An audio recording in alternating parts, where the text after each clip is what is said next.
We'll of course be talking about Half-Blood Prince, which for me was an amazing book, just amazing, and an amazing film.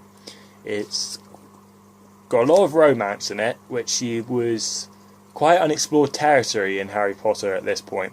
You see, and Harry finally realises how he loves Ginny. Unfortunately, it's too late, because she's now with Dean Thomas, which is kind of a kick in the backside for Harry.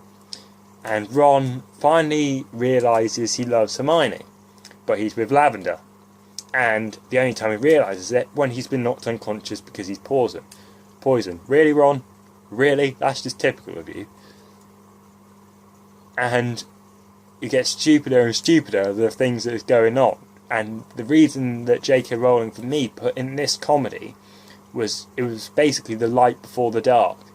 And there's a particular quote in this book I want to read, which was about the fact that when Dumbledore dies, the sunlight and the Phoenix song, and the fact the Phoenix song that's going on, and then it ends.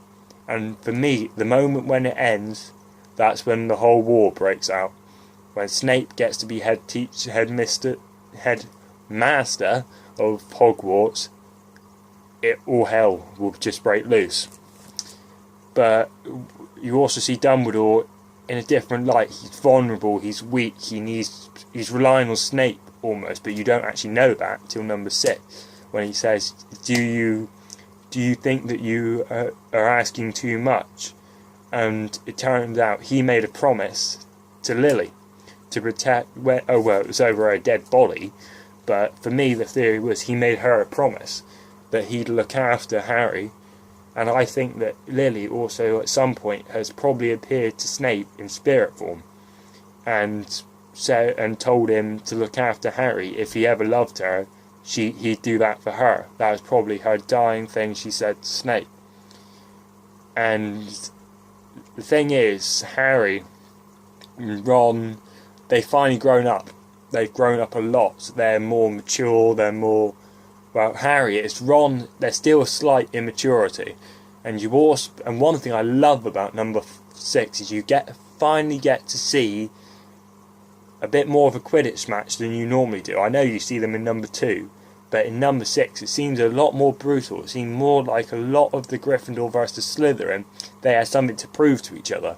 Mainly probably because most of the Gryffindor teams were members of the DA, the people who got rid of Umbridge, and Slytherin, everyone knew, loved Umbridge because she gave them everything they wanted and tried to get rid of the Gryffindor Quidditch team. Unfortunately, she disbanded all three Quidditch teams, leaving Slytherin being the only team left, so they automatically won, but until Dumbledore intervened. But the thing is, you get to see Hogwarts has returned to normal after Umbridge, and the thing is, at this point, Hogwarts is the only thing that is normal.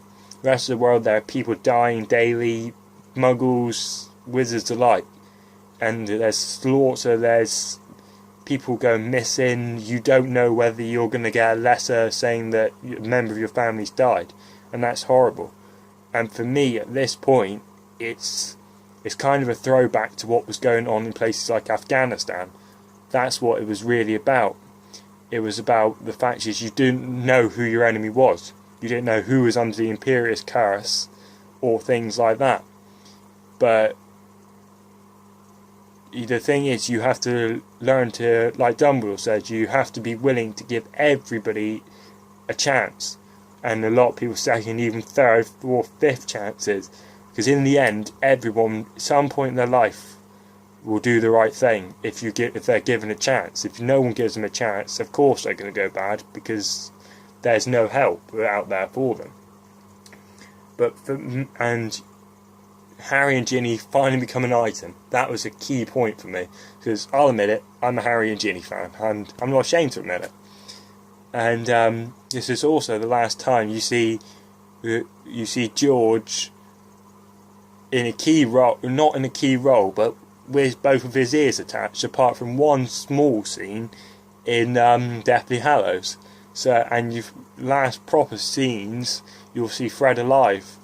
Apart from the time where he said had fair experiences of that was Fred's second to last line in the whole film, and it's kind of odd, but it's Half-Blood Prince was certainly a good move on to Deathly Hallows, which we'll be talking about now.